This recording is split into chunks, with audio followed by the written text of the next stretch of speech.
क्या आप जानते हैं कि दुनिया में एक ऐसा मुनफरिद परिंदा भी पाया जाता है जो कि 4 से 5 फीट तक लंबा और पिंक कलर के अंदर होता है। यानी लड़कियों का मोस्ट फेवरेट कलर, क्योंकि उन्हें तो दूल्हा भी पिंक कलर के अंदर चाहिए होता है। लेकिन इसकी सबसे इंटरेस्टिंग चीज जो कि इसे बाकी परिंदों से यूनिक बनाती है वो है इसका ग्रुप डांस। नहीं, ये कपल डांस बिल्कुल नहीं करते, बल्कि मादा को इम्प्रेस करने के लिए एक खास किस्म का डांस करते हैं जो काफी फनी होने के साथ साथ काफी इंटरटेनिंग भी होता है, जैसा कि ये।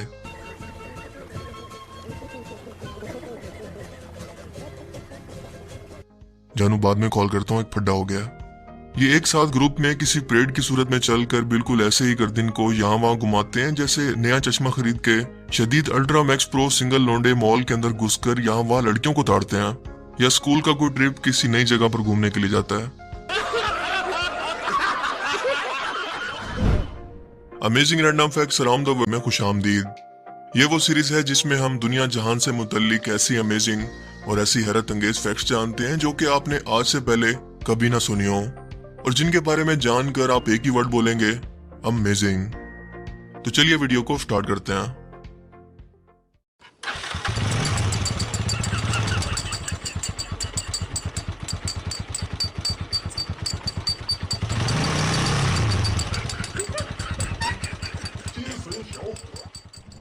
आमतौर पर हम पेट्स को शौक के तौर पर या इनकी खूबसूरती या इनकी क्यूट हरकतों की वजह से पालते हैं। लेकिन क्या आप जानते हैं कि बरतानवी वजीर आजम हाउस के अंदर एक बिल्ला पिछले 10 साल से चूहों को पकड़ने की बाकायदा ड्यूटी दे रहा है, जिसका अपना ट्विटर अकाउंट भी है, और ये वजीर आजम हाउस के अंदर चीफ मौसर के नाम से मशहूर है। एक बार जब लाइव रिपोर्टिंग के दौरान जब वजीर आजम हाउस के अंदर चूहे यहाँ वहाँ भागते हुए नजर आए तो खास तौर पर इन्हें खत्म करने के लिए इस बिल्ले को हायर किया गया, जो कि बरतानिया के अंदर अब एक सेलिब्रिटी बन चुका है।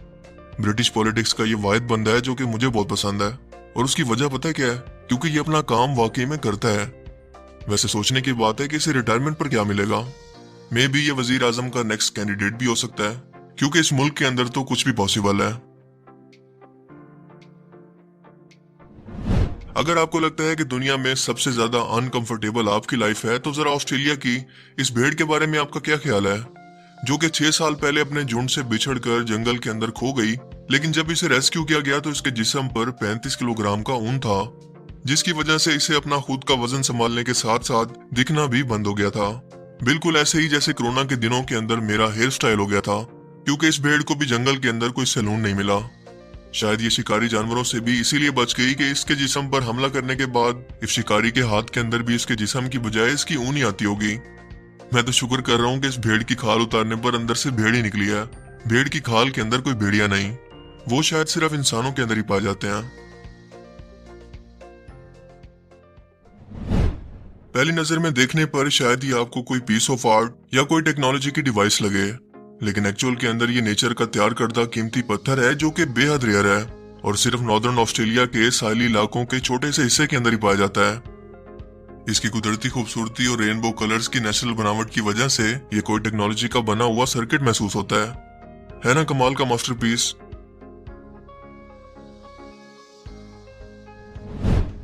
न्यूयॉर्क शहर में इटर्नल फ्लेम फॉल्स के नाम से पानी का एक झरना मौजूद है, जिसके नीचे आग का शोला बिना बुझे हमेशा जलता रहता है, जो कि दिखने के अंदर काफी हैरानकुन फिनोमिना है कि इतने पानी के बहाव की वजह से ये बुझता क्यों नहीं। लेकिन इसकी हकीकत यह है कि दरअसल लोग इसे खुद आग लगाकर जलाते हैं, क्योंकि झरने के नीचे कुदरती गैस मौजूद है जो कि हर वक्त रिलीज होती रहती है। लेकिन जब भी बुझने लगे तो लोग इसे एक बार फिर से जादू कहकर यहाँ आग लगा देते हैं। हम सभी लोग जानते हैं कि हेलीकॉप्टर कैसे हवा में उड़ते हैं। इस पर एक रोटर लगा होता है जिसे जीसस नट भी कहते हैं, क्योंकि इसे बनाने वालों का कहना है कि अगर ये नट टूट गया तो फिर हेलीकॉप्टर से नीचे गिरते हुए जीसस ही आपको बचा सकते हैं। लेकिन हेलीकॉप्टर के इस अजीबोगरीब फिनोमिना को आप क्या कहेंगे? नहीं, ये वीडियो ना तो एडिटेड है और ना ही कोई मैग्नेट इसको ऊपर की तरफ उठाकर ले जा रहा है, बल्कि ये इफेक्ट इसलिए पैदा हो रहा है क्योंकि हवाई जहाज के पर इतना ही तेजी से घूम रहे हैं जितना इसे रिकॉर्ड करने वाले कैमरे के फ्रेम रेट, जो इसे बिल्कुल स्टिल या एक जगह पर रुका हुआ बना देते हैं। नशे में मस्त जहाजों को अपने आसपास यहाँ वहां गिरते मदोश हालत के अंदर आपने देखा होगा, लेकिन क्या आप जानते हैं कि ऐसा रियल लाइफ के हवाई जहाज भी करते हैं? जी हाँ, ये जर्मनी के ड्यूसलडॉर्फ एयरपोर्ट की वीडियो है, जहां पर हवाएं तकरीबन 140 किलोमीटर पर घंटा की स्पीड से चल रही हैं, लेकिन फिर भी प्लेन को लैंड करना जरूरी है। पायलट की महारत की दाद देने के साथ साथ मुझे ये ख्याल भी आ रहा है कि बेचारे मुसाफिरों की इस टाइम के अंदर क्या हालत हो रही होगी। म्यूजिक।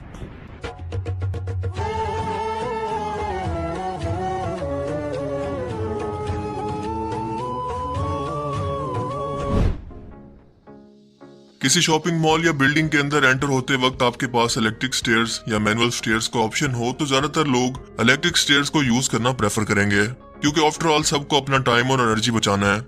लेकिन क्या आप जानते हैं कि बेल्जियम के शहर ब्रसल्स के अंदर ऐसी यूनिक स्टेयर्स लगाई गई हैं जो कि रेल का एक वर्किंग पियानो है, जो कि हर एक स्टेप पर एक अलग किस्म के पियानो साउंड को पैदा करती हैं और आप अपनी मर्जी का म्यूजिक प्रोड्यूस करके यहाँ से गुजर सकते हैं। बारिश तो हम सभी को पसंद होती है, लेकिन बारिश के बाद जो कुछ होता है वो किसी को पसंद नहीं होता, क्योंकि इसके निकासी का निजाम लोगों को बहुत परेशान करता है कि रोड्स पर जगह जगह आपको हर तरफ पानी खड़ा नजर आता है। लेकिन क्या आप जानते हैं कि टोरमक नाम की एक कंपनी ने इसका सोल्यूशन निकाल लिया है, क्योंकि ये ऐसे खास फार्मूला को इस्तेमाल करके ऐसे स्पेशल रोड्स को बना रही हैं जो कि ना सिर्फ हैवी ट्रैफिक का वजन बर्दाश्त कर सके, बल्कि सिर्फ चंद स्क्वायर मीटर के इलाके के अंदर 600 लीटर पानी को जज्ब करने की सलाहियत भी रखते हैं। खास तौर पर ये इन इलाकों के लिए बहुत ज्यादा इस्तेमाल होंगे जहां पर सैलाब और बारिशों का खतरा हर वक्त लगा रहता है। बस इसकी कमजोरी है बहुत ज्यादा ठंड, जहां ये रोड जम कर काम करना बंद कर सकते हैं। लंदन में वॉकी टॉकी नाम की एक बिल्डिंग मौजूद है जो कि एक्चुअल के अंदर एक बहुत बड़ा रिफ्लेक्शन मिरर है, जो सूरज की हीट और इसकी गर्मी को एक जगह पर इकट्ठा करके इसे 69 डिग्री सेंटीग्रेड तक इतना गर्म कर देता है जो कि अपने आसपास रेंज के अंदर मौजूद हर चीज को पिघला देता है। लेकिन मकामी लोगों ने इसका भी फायदा उठा लिया है, क्योंकि ये इसे ब्रेकफास्ट बनाने के लिए या खाना बनाने के लिए चूल्हे के तौर पर इस्तेमाल करते हैं।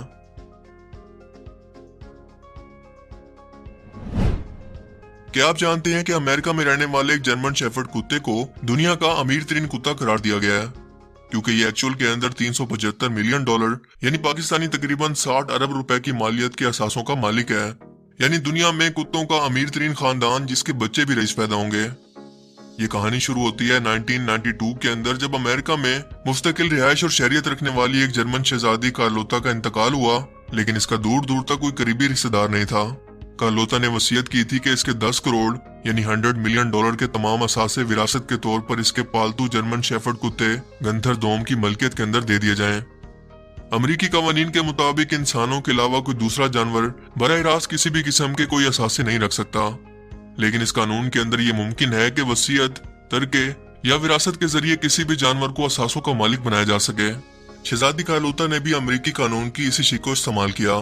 सो इसकी वसीयत पर अमल करते हुए इकोनॉमिकल माहिरीन की एक टीम को ये असासे बरकरार रखने और इनमें इजाफा करने की जिम्मेदारी सौंप दी गई, जिसके बाद 30 साल के टाइम के अंदर ये असासे तकरीबन 4 गुना हो चुके हैं और इन असासों पर इन कुत्तों की तीसरी नस्ल अयाशी कर रही है, जिसके पास हर वक्त इनकी खिदमत के लिए दर्जनों इंसानी नौकर हर वक्त हाजिर रहते हैं।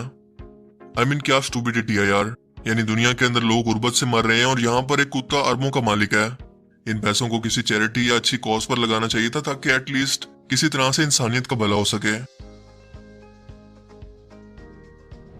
बरमुदा ट्रायंगल या डेविल सी का नाम तो आपने बहुत बार सुना होगा, जो कि अपनी पुरस्कारियत की वजह से बहुत मशहूर है। लेकिन क्या आप जानते हैं कि मेक्सिको के अंदर दी साइलेंट जोन के नाम से एक सराई इलाका मौजूद है जो कि बिल्कुल खामोश है।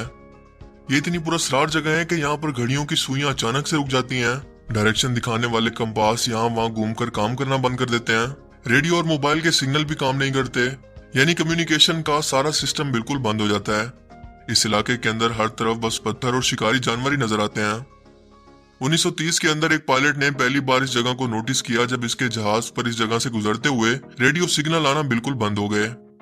बहुत से लोगों का ये मानना है कि ऐसा यहाँ पर जमीन के इस खास हिस्से के मैग्नेटिक फील्ड के अंदर बदलाव की वजह से होता है, जो कि कम्युनिकेशन के सिस्टम को डिस्टर्ब करती हैं, या फिर ये एलियंस का इलाका है जहाँ पर वो अक्सर जमीन पर उतरते रहते हैं। हैरत की बात तो यह है कि ये जगह बरमुदा ट्रायंगल और पिरामिड ऑफ इजिप्ट के साथ दुनिया के नक्शे पर एक ही लाइन के अंदर मौजूद हैं, यानी कि ये तीनों जगह दुनिया के नक्शे पर एक ही लाइन के अंदर आती हैं। और ये तीनों ऐसी जगह हैं जो कि आज तक इंसानों के लिए एक पहेली हैं कि इनके पीछे का सच दरअसल है क्या। सबसे मिस्टीरियस वाकया जो इस जगह से जुड़ा है वो 1970 के अंदर हुआ, जब अमेरिकन एयरफोर्स ने एक मिसाइल यूटा के मिलिट्री बेस से लॉन्च की, जिसे यहाँ से 700 किलोमीटर दूर व्हाइट सैंड मैक्सिको के इलाके में गिरना था। मगर नामालूम वजूहात की बिना पर यह अचानक जोन ऑफ साइलेंस के इलाके की तरफ कई 100 किलोमीटर दूर के इलाके से इसकी तरफ खींची चली गई और गिरकर तबाह हो गई।